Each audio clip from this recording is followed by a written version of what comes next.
हमने principle of superposition के बारे में स्टडी किया था और उसके अंदर लास्ट में 3 कंडीशंस देखी थी, जिसमें नंबर 1 इंटरफेरेंस, बीट्स और स्टेशनरी वेव के बारे में स्टडी किया था।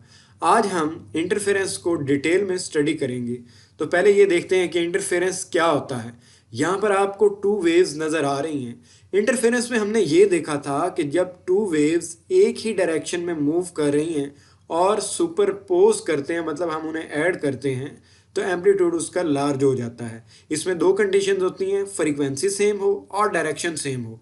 तो यहाँ पर वेव 1 उसकी डायरेक्शन और वेव 2 उसकी डायरेक्शन, दोनों एक ही डायरेक्शन में जा रही हैं।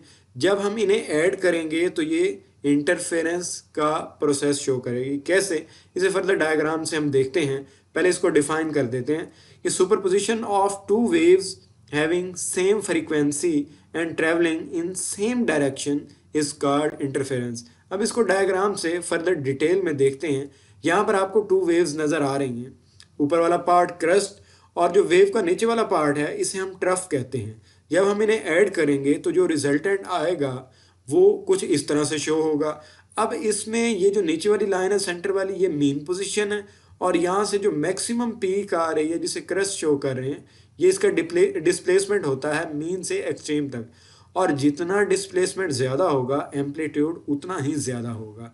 तो इन दोनों वेव्स को जब हमने ऐड किया जो एक ही डायरेक्शन में मूव कर रही थी और उनकी सेम फ्रीक्वेंसी थी, तो ये प्रिंसिपल ऑफ सुपरपोजिशन के मुताबिक ये आगे इंटरफेरेंस शो कर रही थी। इंटरफेरेंस के लिए कंडीशन मैं पहले बता चुका हूँ, सेम फ्रीक्वेंसी हो और सेम डायरेक्शन हो। फर्दर हम इसे और डिटेल में डायग्राम के साथ देखते हैं। उससे पहले हम इसकी टाइप्स को देखते हैं। टाइप्स में जो पहली टाइप है वो है कंस्ट्रक्टिव इंटरफेरेंस और डिस्ट्रक्टिव इंटरफेरेंस। जब हम वेव्स को इस तरह से ऐड करते हैं कि क्रस्ट क्रस्ट के साथ ऐड हो और ट्रफ ट्रफ के साथ ऐड हो, तब हम इसे कहते हैं कि ये कंस्ट्रक्टिव इंटरफेरेंस है। यहाँ पर जो डायग्राम आपको नज़र आ रही है, इसमें ऊपर वाला पार्ट क्रस्ट है, नीचे वाला पार्ट ट्रफ है। लेकिन जब वेव को हम ऐड करें और इस तरह से वो ऐड हो कि उसका ऊपर वाला पार्ट दूसरी वाली वेव के ऊपर वाले पार्ट के साथ, मतलब क्रस्ट क्रस्ट के साथ ऐड हो, ट्रफ ट्रफ के साथ ऐड हो, तो कंस्ट्रक्टिव इंटरफेरेंस होता है। इसे फर्दर हम डिटेल में मैथमेटिकली भी फाइंड करेंगे। और जो डिस्ट्रक्टिव इंटरफेरेंस है उसमें क्रस्ट ट्रफ के साथ ऐड होता है।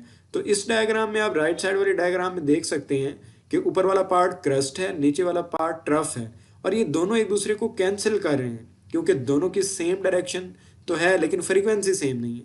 इसमें अगर देखा जाए तो यहाँ पर ये वैल्यू ऊपर से यहाँ 0 से मैक्सिमम पे जा रही है, यहाँ 0 से माइनस में जा रही है, मतलब एक की वैल्यू प्लस में एक की माइनस में है। दोनों कैंसिल कर देंगे तो हमारे पास सुपरपोजिशन प्रिंसिपल के मुताबिक इसमें कोई आउटपुट नहीं आएगी। इसे फर्दर हम मैथमेटिकली वैल्यू भी फाइंड करके देखेंगे कि मैथमेटिकली इसकी क्या वैल्यू आएगी। कुछ और डिटेल्स हैं यहाँ पर, उनको देखने से पहले एक चीज़ और समझ लें कि जो साउंड वेव हैं वो लॉन्गिट्यूडिनल वेव्स हैं। और लॉन्गिट्यूडिनल वेव्स में क्या होता है, कंप्रेशन और रेयरफेक्शन होता है। जब वेव्स के दरमियान डिस्टेंस बहुत कम होता है तो उसे हम कंप्रेशन कहते हैं, और जब डिस्टेंस ज़्यादा हो जाता है तो उसे हम रेयरफेक्शन कहते हैं। अब कंप्रेशन और रेयरफेक्शन की फॉर्म में जो कंप्रेशन है उसे क्रस्ट कहते हैं और जो रेयरफेक्शन है उसे ट्रफ कहते हैं। और इसी की मदद से हम इंटरफेरेंस का प्रोसेस देखेंगे जिसमें हम ये बताएंगे कि साउंड वेव लॉन्गिट्यूडिनल वेव्स हैं, कंप्रेशन और रेयरफेक्शन की फॉर्म में वेव ट्रेवल करती है। अब ये जो कंप्रेशन है, जहाँ पर कंप्रेशन आएगा वो पार्ट क्रस्ट को, और जो रेयरफेक्शन है वो पार्ट ट्रफ को शो करेगा। कंप्रेशन में डिस्प्लेसमेंट वैसे ही है लेकिन वेव्स के दरमियान डिस्टेंस बहुत कम होता है। इसे फर्दर हम एक और तरीके से देखते हैं। हमारे पास 2 साउंड के सोर्सेज हैं। अगर इंटरफेरेंस हमने देखना है, दोनों की डायरेक्शन सेम है, दोनों की फ्रीक्वेंसी सेम है, जब ये दोनों कंबाइन होंगी तो इंटरफेरेंस का प्रोसेस शो करेंगी, जिसे हम फर्दर डिटेल से देखते हैं।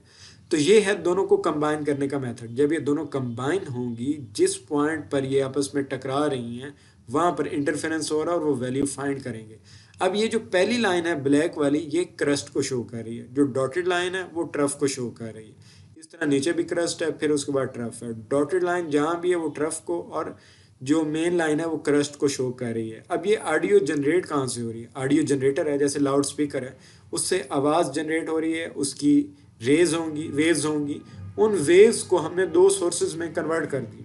जैसे 2 मोबाइल फ़ोन है, दोनों चल रहे हैं, दोनों से आवाज़ आ रही है। इसी तरह हमारे पास सोर्स S1 है और S2 है और उनसे वेव्स जनरेट हो रही हैं, साउंड वेव्स। अब इसमें क्रस्ट और ट्रफ का आपको पता चल गया। अब इंटरफेरेंस के प्रोसेस में हम इसे क्या कहेंगे कि जब क्रस्ट के साथ मिलेगा, मतलब ये ब्लैक लाइन के साथ जहाँ पर इंटरसेक्ट होगी, आपस में मिलेगी, तो ये क्रस्ट का फिनोमेना शो करेंगी, ये शो करेंगी कंस्ट्रक्टिव इंटरफेरेंस का। और जो नीचे जो डॉटेड लाइन है ये, और जब एक ब्लैक लाइन, एक डॉटेड लाइन और एक ब्लैक लाइन, ये जहाँ पर आपस में इंटरसेक्ट होंगी, फॉर एग्जांपल ये वाला पॉइंट है, तो ये डिस्ट्रक्टिव इंटरफेरेंस को शो करिए कि क्रस्ट ट्रफ के साथ ऐड हो रहा है। जब क्रस्ट और ट्रफ के साथ ऐड होगा तब कंस्ट्रक्टिव इंटरफेरेंस होगी। जब क्रस्ट और ट्रफ मिलेंगे तब डिस्ट्रक्टिव इंटरफेरेंस होगी। इसे फर्दर हम कैलकुलेट भी करते हैं।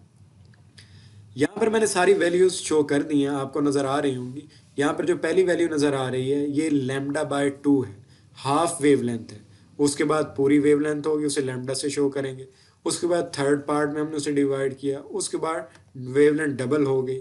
इसी तरह हम फर्दर λ/2 हर स्टेप पे ऐड करते जाएंगे। सबसे पहले हाफ वेव को शो किया, हाफ वेव में फिर λ/2 में प्लस किया λ/2, आंसर आएगा लैम्डा। फिर उस लैम्डा में प्लस करेंगे λ/2, तो आंसर आएगा 3 λ/2। तो 3 λ/2 में जब हम लैम्डा ऐड करेंगे λ/2 तो आंसर आएगा 2 लैम्डा। मतलब हर स्टेप पे हाफ वेवलेंथ λ/2 को ऐड करते जाएंगे और ये सारी वैल्यूज हमारे पास आ जाएंगी, लेफ्ट साइड भी और राइट साइड पे भी।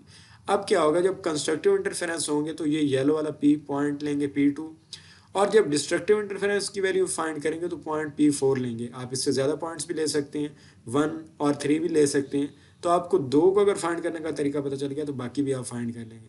तो P4 पर डिस्ट्रक्टिव इंटरफेरेंस शो हो रही है जो रेड कलर में है। इसे फर्दर हम कैलकुलेट करते हैं मैथमेटिकली भी। पहले हम देखते हैं कंस्ट्रक्टिव इंटरफेरेंस को। तो कंस्ट्रक्टिव इंटरफेरेंस में क्या होगा, 2 सोर्सेज हैं S1 और S2 और प्रोड्यूस कर रहे हैं वेव को जिनकी फ्रीक्वेंसी और डायरेक्शन सेम है, और फर्दर इसमें पावर एम्पलीफायर का यूज़ करें जो साउंड को बढ़ा रहे हैं। पावर एम्पलीफायर का काम यही होता है कि आवाज़ को ऊंचा करना, और इसके लिए हम इसे माइक्रोफोन या कैथोड रेज में भी यूज़ करते हैं वेव को स्टडी करने के लिए। तो ये फर्दर इसमें MCQ में बाद दफ़ा ये पॉइंट पूछ लिया जाता है। अब हम डिटेल से देखते हैं कंस्ट्रक्टिव इंटरफेरेंस को और डिस्ट्रक्टिव इंटरफेरेंस को। कंस्ट्रक्टिव में मैंने आपको बताया ये जो ब्लैक लाइन है ये क्रस्ट को शो कर रही है, और ये जो डॉटेड लाइन है ये ट्रफ को शो कर रही है। जब क्रस्ट के साथ मिलेगा तो कंस्ट्रक्टिव होगा, लेकिन अगर क्रस्ट और ट्रफ मिलेंगे, जैसे ये डॉटेड लाइन और इधर से ब्लैक लाइन है, ये आपस में मिलेगी तो ये डिस्ट्रक्टिव होगा, क्रस्ट ट्रफ के साथ मैच हो रहा है। तो फर्दर हम इसकी वैल्यू को फाइंड भी करते हैं। सबसे पहले पार्ट डिफरेंस लेंगे जिसे डेल्टा एस से शो करते हैं।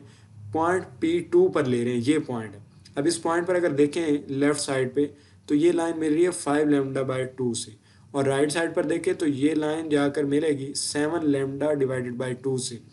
और जब हम पार्ट डिफरेंस लेते हैं, बड़ी वैल्यू में से छोटी वैल्यू को सब्ट्रैक्ट करते हैं तो S2 माइनस S1 करेंगे। तो S2 माइनस जब S1 करेंगे तो उनकी वैल्यूज भी लिखेंगे S2, और जो हमने पाथ डिफरेंस लिया P2 पर ले रहे हैं, S2 माइनस S1 तो वैसे ही आ गया। P2 साथ क्यों आ गया, क्योंकि ये पाथ जो हम ले रहे हैं पॉइंट P2 पे ले रहे हैं, तो P2 दोनों के साथ मल्टीप्लाई होगा। S2 माइनस S1 सिर्फ ये सोर्सेज हैं जो ऑडियो जनरेट करें, तो S2 माइनस S1 की पाथ दोनों के साथ मल्टीप्लाई हो जाएंगे। जब वैल्यूज हम इनकी पुट करेंगे तो जो S2 है P2 के ऊपर, तो इसकी वैल्यू को अगर देखा जाए तो ये ब्लैक लाइन जाकर मिल रही है 7 λ/2 और दूसरी तरफ 5 λ/2। जब हम इसे सब्ट्रैक्ट करेंगे आंसर लैम्डा आएगा। तो ये जो पार्ट डिफरेंस है हम पॉइंट P1 पर ले रहे हैं। P1 पर अगर देखें तो ये वाला पॉइंट है, राइट साइड पर देखें तो ये वैल्यू 7 λ/2 से मिल रही है, और लेफ्ट साइड से ये 9 λ/2 के साथ मैच हो रही है। और जब ये ब्लैक लाइन आपस में मिलती है तो ये कंस्ट्रक्टिव इंटरफेरेंस को शो करती है, और जब एक ब्लैक लाइन और एक डॉटेड लाइन है तो वो डिस्ट्रक्टिव इंटरफेरेंस को शो करती है।